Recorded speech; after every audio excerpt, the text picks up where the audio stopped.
আজ 5ই ডিসেম্বর। আপনি কি জানেন আজকের দিনের ঐতিহাসিক গুরুত্ব রাখি আজকের দিনে কি হয়েছিল?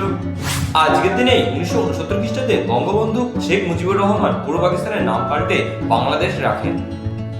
আজকের দিনে 1901 খ্রিস্টাব্দে ওয়ার্নার হাইজেনবার্গ জন্মগ্রহণ করেন। তিনি ছিলেন একজন বিখ্যাত নোবেলজয়ী জার্মান পদার্থবিজ্ঞানী। আজকের দিনে 1913 খ্রিস্টাব্দে গোপাল ঘোষ জন্মগ্রহণ করেন। তিনি ছিলেন একজন খ্যাতনামা চিত্রশিল্পী। আজকের দিনে 1925 খ্রিস্টাব্দে গৌরীপ্রসন্ন মজুমদার জন্মগ্রহণ করেন। তিনি ছিলেন আধুনিক চলচ্চিত্র জগতের একজন বিখ্যাত খ্যাতনামা গীতিকার ও সঙ্গীতকার। আজকের দিনে 1939 খ্রিস্টাব্দে বাসুই নন্দী জন্মগ্রহণ করেন। তিনি ছিলেন ভারতের একজন বিখ্যাত মঞ্চ চলচ্চিত্র অভিনেত্রী। আজকের দিনে 1939 খ্রিস্টাব্দে আশিস খান দেব শর্মা জন্মগ্রহণ করেন। তিনি ছিলেন একজন বিখ্যাত ভারতীয় শাস্ত্রীয় সঙ্গীতশিল্পী এবং সরোদবাদক।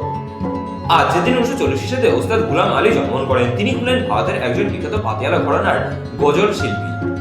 আজকের দিনে 1950 খ্রিস্টাব্দে অরবিন্দ ঘোষ মারা যান। তিনি ছিলেন একজন বিখ্যাত বাঙালি রাজনৈতিক নেতা এবং দার্শনিক। আজকের দিনে 1951 খ্রিস্টাব্দে অবনীন্দ্রনাথ ঠাকুর মারা যান। তিনি ছিলেন একজন বিখ্যাত ভারতীয় চিত্রশিল্পী এবং লেখক। তিনি বিখ্যাত ভারতমালা চিত্রটি এঁকেছিলেন। আজকের দিনে 1961 খ্রিস্টাব্দে সূর্যটি প্রসাদ মুখোপাধ্যায় মারা যান। তিনি ছিলেন একজন প্রখ্যাত বাঙালি লেখক এবং অর্থনীতিবিদ। আজকের দিনে 1986 খ্রিস্টাব্দে ডক্টর নীলরতন ধর মারা যান। তিনি ছিলেন ভারতের ভৌত রসায়ন বিজ্ঞানের একজন পথিকৃৎ। আজকের দিনে 1993 খ্রিস্টাব্দে সত্য চৌধুরী মারা যান। তিনি ছিলেন একজন বাঙালি সঙ্গীতশিল্পী এবং সুরকার। এছাড়া আজকের দিনটি আন্তর্জাতিক স্বেচ্ছাসেবক দিবস হিসেবে পালন করা হয়। এছাড়া আজকের দিনটি বিশ্ব মৃত্তিকা দিবস হিসেবে পালন করা হয়। ভিডিওটা কেমন লাগলো সেটা কমেন্ট বক্সে কমেন্ট করে জানান। ভিডিওটি যদি ভালো হয়ে থাকে তাহলে একটা লাইক করে দেবেন। ভিডিও থেকে যদি আপনি নতুন কোনো তথ্য জানতে পারেন তাহলে আপনি আপনার প্রিয়জনের শেয়ার করে তাদের জন্য সুযোগ দেবেন। এইরকম প্রতিদিনের গুরুত্ব সম্পর্কে জানতে চ্যানেলটি সাবস্ক্রাইব করে